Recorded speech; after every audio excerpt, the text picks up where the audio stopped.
how you feel called to write. And I look, in my early years, it was in my diary, dear diary, life sucks, you know. I loved my diary. I just was totally in love with my diary, because my diary was without a doubt, never judged me. I remember even saying that, dear diary, I love you. You never judge me. So it was a safe place. It was without a doubt. And then when I was in my 20s and in recovery from my eating disorder and all that, I had a lot of dark stuff come through, but I also had a lot of light stuff. And so I'd write millions of poems. And then I was writing millions of songs. I was just like, they were just all coming out of me. Not that I've ever done anything with them. It was just, they were just there for me to heal, you know? And now they've been the books. And more like quotes dropping in from everywhere.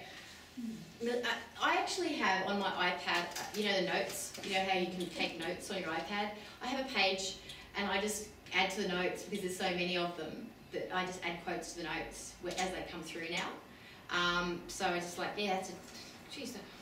And so, you know, it's kind of like, I'm not sitting down for 2 hours to write. I'll just, at the moment, I have no book I'm writing, it's just that the quotes are coming through thick and fast. So it's an interesting space to just notice.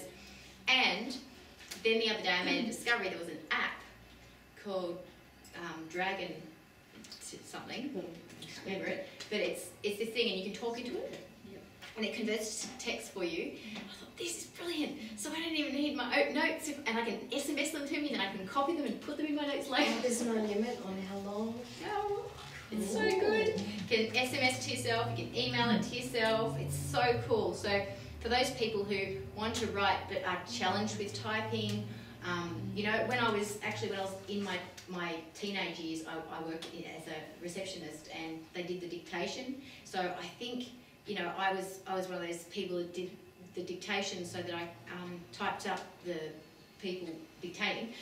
And for me, I think that got me listening, and my ability to translate what I was hearing into typing.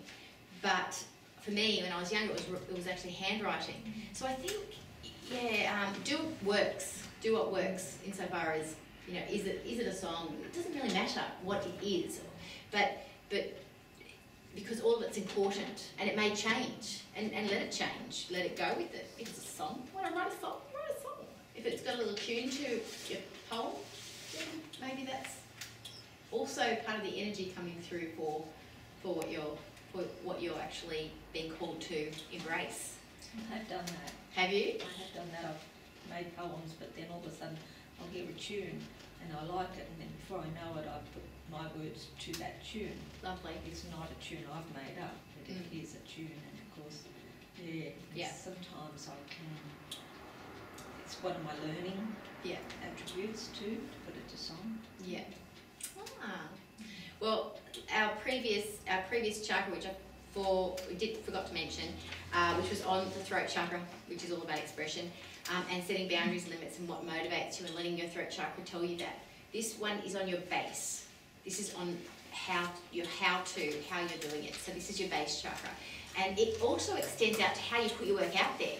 So, for instance, you know, whether you do want to publish, or whether you just want to keep it to yourself, whether you want to share it with other people, because there are degrees of sharing. So you could just share it on Facebook, or you could share it with just between you and yourself, your dear diary. Or you could say, I really want this out there in a big way. I want to publish this. I want to make this a book. This is a huge message. And the thing with this is, and as we go into this next little meditation part that I want to guide you through, is to really to tap into, if there is a specific thing that you feel you're next called to do, a book or a song or a poem, what have you, or an article, just want you to tap into what Spirit's saying in relation to where it wants you to extend it. Because I'm a big believer that the information is coming through us, yes, but the information itself is a being that demands itself to be dispersed, and we're custodians, and we have almost like a duty of care and a responsibility to do that. So sometimes when we ignore that, we get a headache, or we get you know, feel crappy, or we get writer's block, or things start to go backwards, because Spirit's kind, you know, you're really capable of this. This is for your highest good to put this out there. This is for your highest good to do this. We need you to get on with it, and also the world needs it. You know, there's this relationship between what's coming through you and how you get it into the physical world and how you get it out there. So we'll just take a moment to do that now. Just get